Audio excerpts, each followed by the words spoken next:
Welcome to the Velvet Myth. I'm Adam, and I'm so happy you've chosen to spend this quiet moment with me. However your day unfolded, whatever thoughts or worries may still be lingering, I hope this story offers a peaceful place to set them aside for a while. A small refuge at the end of the day where you can simply rest. Each story is created with care, and it always means so much to hear from those who listen. If you wake feeling a little more rested tomorrow, I'd love for you to leave a comment below and let me know where you're listening from. Our little community stretches across the world, and it's always a joy to see the places from which these stories are shared. But tomorrow can wait. For now, allow yourself to become comfortable. Notice the gentle support beneath you, the softness of your blanket, the quiet stillness of the room around you. There's nothing you need to change, and nowhere else you need to be. Simply let yourself settle into this moment. Allow your shoulders to soften. Let your jaw relax. Feel the muscles around your eyes growing pleasantly heavy as the day slowly loosens its grip.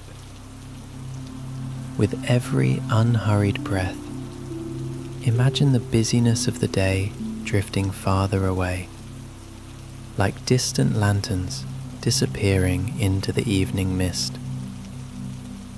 Your thoughts don't need to chase anything now. No plans to make, no problems to solve. Only the comfort of the present moment, the gentle rhythm of your breathing, and a story waiting quietly to unfold. Take a slow breath in and let it go. Then another. And now, as you settle a little deeper into comfort, let's make our way to Millhaven Junction, where the rain falls softly and the station waits in silence.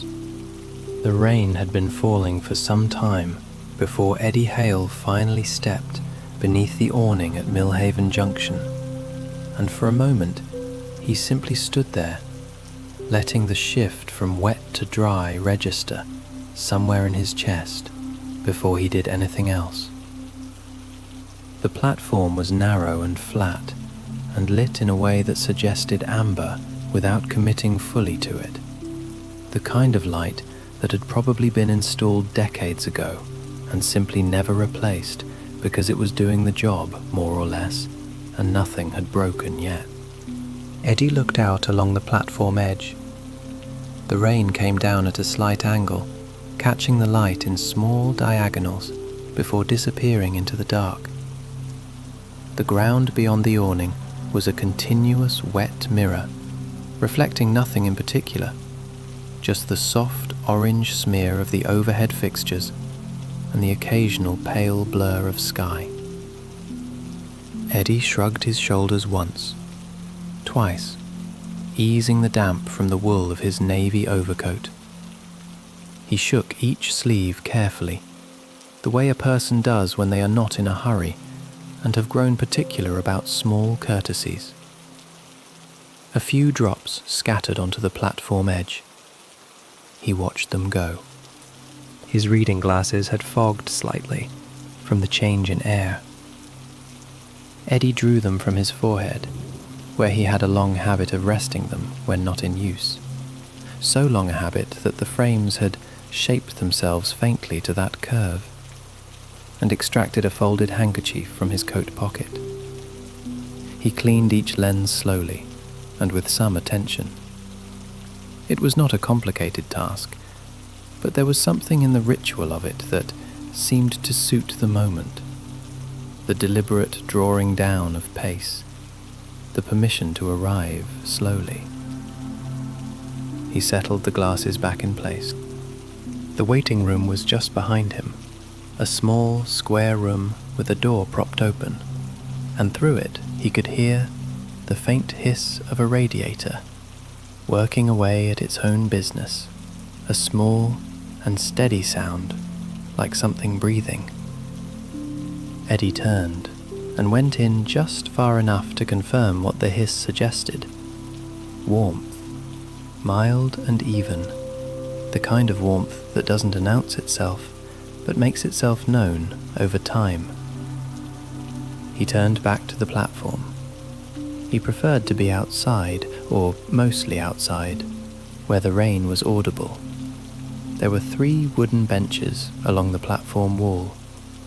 Eddy chose the middle one, without any particular reasoning, and set his bag on the planking beside it. He sat down with the careful patience of a man whose back was not entirely what it had been, and let himself settle. The bench was smooth with use, in a way that wooden things get after enough years of being sat on, its edges softened and its surface worn to a kind of warm neutrality. It held him without complaint. Eddy looked at the platform lights again from this lower angle. Their reflections in the wet ground stretched and wobbled at the edges. He watched them in an unhurried way, cataloguing nothing, simply looking. Then, at the far end of the platform, a figure emerged from the door of the small station office. Faye moved the way she had moved for years, with a quiet, deliberate economy, as though she had finished rushing somewhere in the distant past and had simply never started again. She wore the faded navy cardigan over a pale blouse, and she carried nothing, no clipboard, no lamp, only herself, making the slow passage she made every evening along the length of the platform and back again. Her soft shoes were nearly silent on the wet boards. Eddy did not call out or make any particular gesture. Faye made no particular acknowledgement. She walked the length of the platform at her own pace, casting a brief and practiced eye at the track, at the far bench, at the announcement board, which displayed the same information it had been displaying for some time, and did not appear to be in any hurry to change. And then she turned and made her way back at the same unhurried measure. Eddy watched her go without curiosity, only the mild and comfortable awareness of another person present. Above them both, someone in the roof's high, dark corner, where the awning met the station wall, something small and feathered shifted position, and was still again. The station clock, mounted above the waiting room door, ticked on. It kept time in a rhythm that seemed, if one listened for a moment, perhaps a beat or two slower than strictly necessary. But then again, there was no particular rush. The rain came down. The radiator hissed. Eddy sat. Eddy leaned back against the bench, letting the weight of his shoulders settle into the wood. The slats were hard, but not unpleasantly so, the kind of hardness that simply reminded you of where you were. The rain had changed slightly. He noticed this without deciding to notice it. Earlier, it had arrived in irregular bursts against the corrugated panels overhead, but now it had found a more even rhythm, a lower, steadier sound, as though it had committed to the night and was no longer making any particular effort. Drops gathered at the lip of the awning and fell at intervals, 3 together, then a pause, then 2, then 1, onto the wet concrete below. in a pattern that was not quite a pattern. Eddy watched this for a while. The announcement board across the platform gave a faint electronic stutter and refreshed itself. The information it displayed was identical to what it had displayed before. Eddy read it anyway, taking in the platform number and the scheduled time, with the same mild attention he might give a familiar painting on a familiar wall. Nothing had changed. This was fine. He looked down the track where the platform lights gave out and the rails disappeared into a long, undifferentiated dark.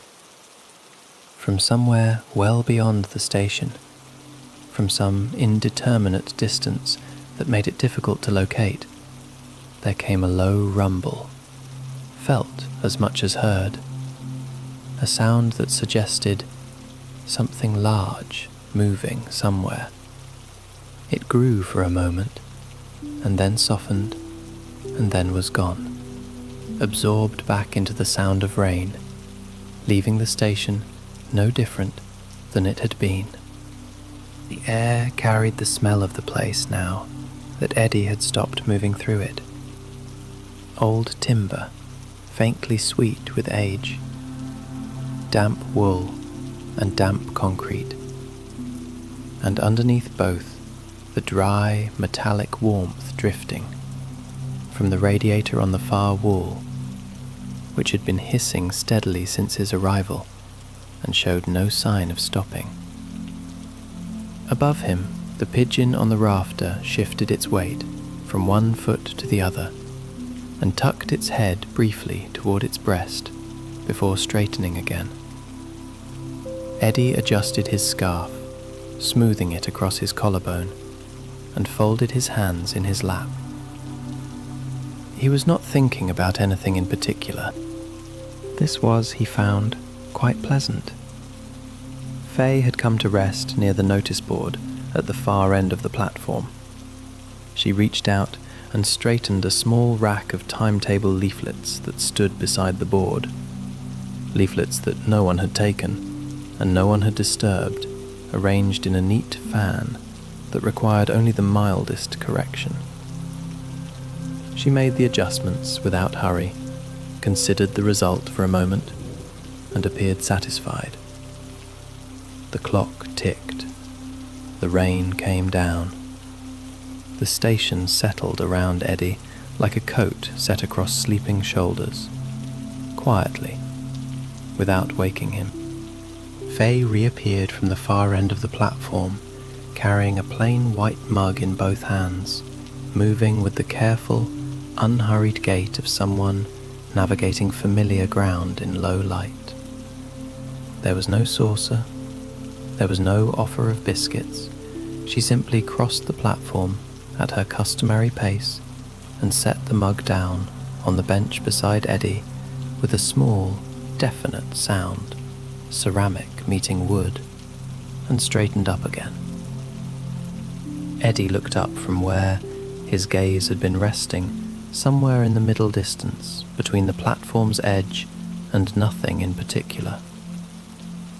"Thank you," he said. "Kettle was on anyway," Faye replied, with the mild tone of someone closing a very short matter. Eddy nodded, which seemed to satisfy the exchange entirely. Faye remained where she stood for a moment, not quite looking at him, not quite looking away, her attention resting somewhere in the direction of the rain, which came down steadily beyond the awning's edge in thin grey curtains. Eddy wrapped both hands around the mug. The warmth moved through the ceramic at once, spreading across his palms and into the joints of his fingers in a way that was quietly significant. He had not realized his hands were cold. He considered this for a moment, not with any concern, but with the mild interest of a small discovery. He lifted the mug and took a careful sip. The tea was weak, very nearly colourless, with the faint bitterness of a bag left in only briefly and removed without ceremony. it was not particularly good tea. It was, nonetheless, exactly right for a rain-soaked platform at this hour, and Eddy found he was grateful for it in a way that had nothing to do with the quality of the brew. Faye had not moved. She stood with her hands loosely at her sides, listening to the rain, the way a person listens to something they have heard many thousands of times and still find worth hearing. The water struck the awning's flat surface above them in an even, papery percussion, not dramatic, not soothing in any deliberate way, simply continuous, like a mechanism turning over, without purpose or end. After a moment, she said, "It'll keep up through the night, I'd think." "Yes," Eddy said, "most likely." That appeared to be the full extent of it.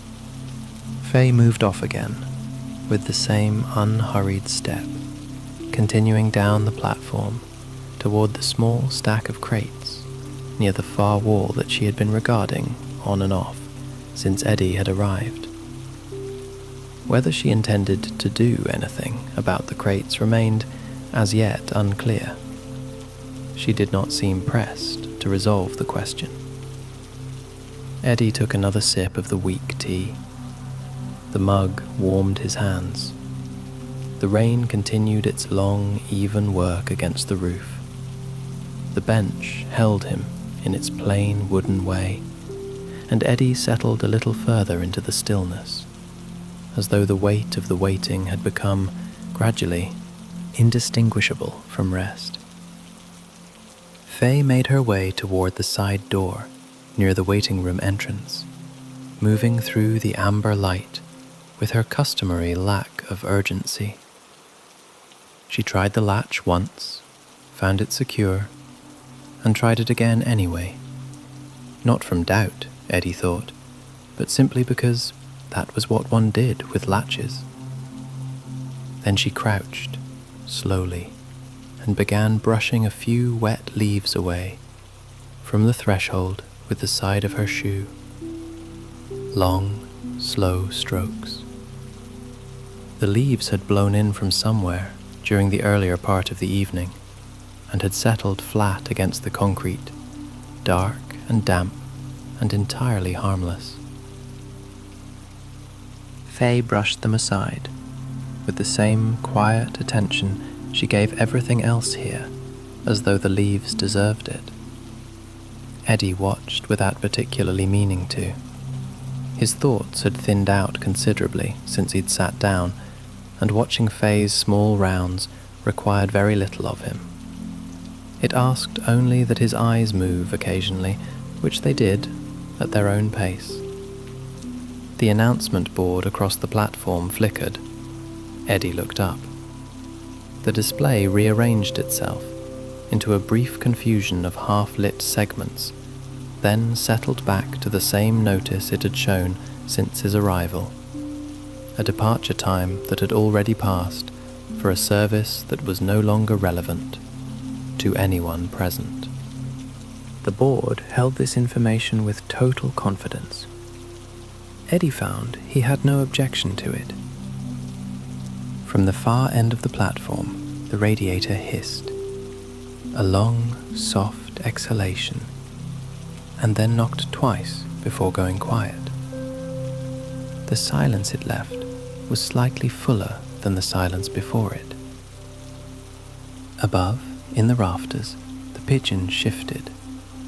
It did not wake, or if it did, it thought better of staying awake, and tucked itself more firmly into the angle of the beam, rounding into itself until it was less a bird and more a small feathered fact. Eddy set the mug down on the bench beside him. The tea had gone the comfortable temperature of something nearly finished, and he had no particular need to finish it. Somewhere beneath the platform, the drain gave a low, unhurried gurgle, working through the steady accumulation of rain, with businesslike patience. Then, from somewhere beyond the station, across fields or perhaps along the far curve of the line, came a sound that might have been a train. A low roll, felt more than heard, moving through the wet countryside without arriving anywhere. Eddy listened to it come and not come. It folded back into the rain before it resolved into anything definite. Faye had straightened up and moved to stand beneath one of the lamps at the platform's edge. Eddy watched her look down the line, in the direction of the sound, her hands loose at her sides. She did not appear to expect anything. She simply looked, the way one looks at a familiar thing in the dark, not searching, not waiting, only acknowledging the direction in which things sometimes came. The rain continued. Faye came back along the platform with the unhurried tread of someone who had long since made peace with stone floors and damp air.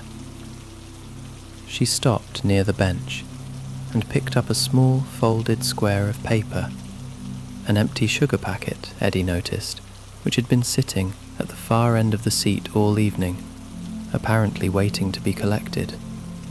Faye slipped it into the pocket of her cardigan without comment. As though completing a thought she'd left unfinished hours ago. Eddy watched this and found himself asking, in a tone that carried no real weight of concern, whether the last connection came in late often. Often enough, Faye said. She didn't elaborate immediately, the way some people don't, not from reluctance, but from a habit of letting words settle before adding more. Especially when it's been raining since before dark, the line gets cautious. Eddy accepted this with a nod. "I've nowhere pressing to be," he said. "Tonight or otherwise, really." Faye gave a small sound of acknowledgement. Not quite agreement, not quite sympathy, but something that suggested she found this entirely sensible. She remained standing near the bench for a moment, not hovering, simply present in the way that people are present when a room is quiet enough to allow it.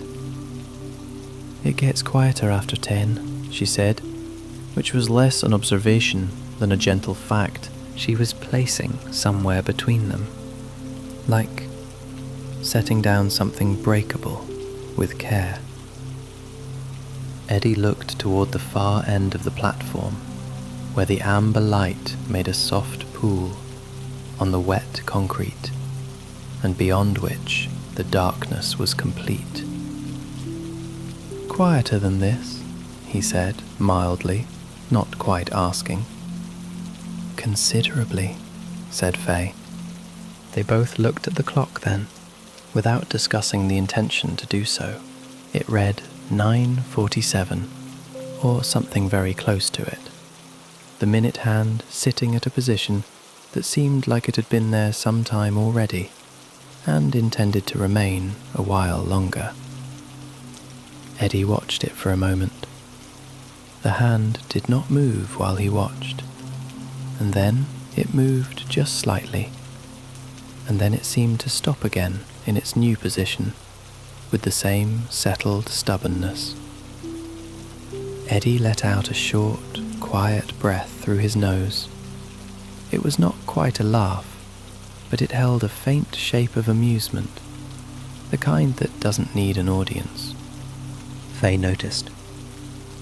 "It keeps its own counsel," she said, about the clock, and there was the very edge of something dry in her voice.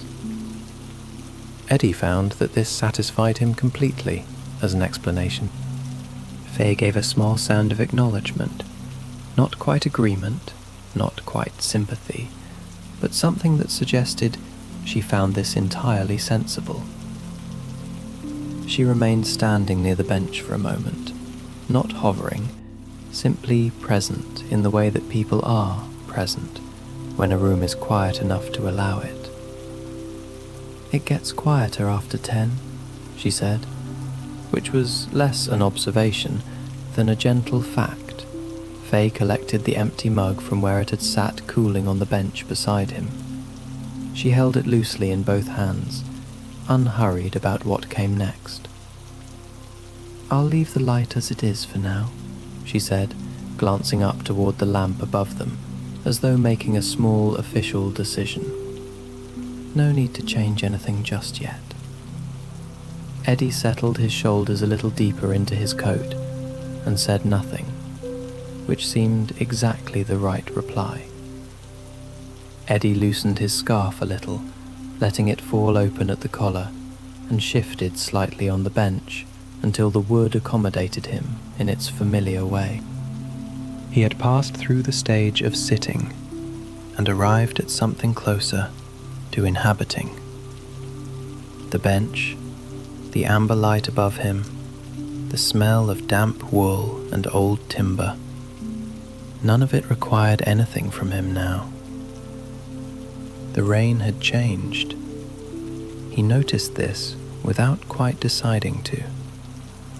The sharper sound it had made earlier, each drop distinct against the awning, small and deliberate, had given way to something more continuous, more even. It was a softer drumming now, less a collection of sounds than a single unbroken one, the kind that fills in the gaps between thoughts until the thoughts themselves thin out and stop. Eddy let his eyes drift down the length of the platform. He didn't focus on anything in particular. The amber light pools at intervals and then gave out between them, and the far end of the platform dissolved into a kind of comfortable obscurity. The rails ran out into it and were gone. He was aware of their absence more than their presence. From inside the waiting room came a quiet sound, something set down on a hard surface, the small ceramic weight of it, careful. Faye attending to something. Eddy did not need to know what. The sound joined the rain and the slow tick of the clock in a loose arrangement that required nothing of him. He closed his eyes. The darkness behind them was warm and undemanding. He was aware of the bench beneath him, solid and slightly unyielding. He was aware of the rain. He was aware, distantly, of the clock adding one more second to its accumulation, then another. Then he opened his eyes again, and the platform was exactly as it had been, unchanged in every detail, which was a satisfaction too mild and complete to name. A faint draft moved through the platform from some gap he couldn't have located, cool against one side of his face, and then was gone. The canopy above him made no particular response to it. The light held steady. Eddy felt the weight of his own eyelids with a kind of mild interest, the way one might notice that a coat is heavier than remembered. They did not feel reluctant exactly. They felt as though they had been waiting patiently for permission. The distant line stretched away into the rain dark and showed nothing. No light approached along it. The rails held their quiet gloss, and the darkness beyond them held its quiet depth, and neither one offered anything new, which was not a disappointment. It was simply the view. Eddy let his gaze rest there, unfocused, for a long, unhurried moment. Then he settled his hands in his lap and let his breathing go even and slow, following the rain down into its steadier register, where everything was the same sound and nothing was arriving. And that was entirely fine. Faye's footsteps returned along the platform from the far end, unhurried as they always were, unhurried as they had no doubt been for years before this particular evening. Eddy heard them without turning his head. The sound was familiar enough now that it required no attention, only a kind of passive acknowledgement, the way one registers the ticking of a clock without counting the seconds. There was a faint mechanical sound. A small handle turned, a brief resistance, then a click, and the light nearest to Eddy softened. One section of the platform eased from amber into something dimmer, a quieter warmth, as though the station itself had released a slow breath. The shadows along the bench did not deepen so much as they settled, comfortable and unhurried, into the space the light had relinquished. Eddy's eyes were not quite closed. They rested at a low angle, aimed at the middle distance of the platform floor, where the old grain of the boards ran in long straight lines toward the edge. He was aware of the change in the light, the way one is aware of a sound fading rather than stopping, not as an event, but as a gentle rearrangement of things. Faye paused nearby. Eddy could tell by the cessation of footsteps and by some quality of stillness that was different from the surrounding stillness, a human kind, present and undemanding. He did not feel observed. He felt, if anything, considered, the way one is considered by someone who has no intention of requiring anything. "There's time yet," Faye said. Her voice was low and even, no particular emphasis on any word, the way one states something that has always been true and will continue to be true long after the saying of it. Eddy gave a small nod. It was the sort of nod that required almost nothing of the neck or shoulders, barely a movement at all, more an acknowledgement, carried in the slight shift of his breathing. He did not lift himself from the bench. There was no reason to. Faye's footsteps resumed, slow and deliberate, receding toward the far side of the waiting area, where the light still held its fuller amber, and then they settled into quiet. Eddy did not follow them with his attention. He let them go. The rain continued on the roof above.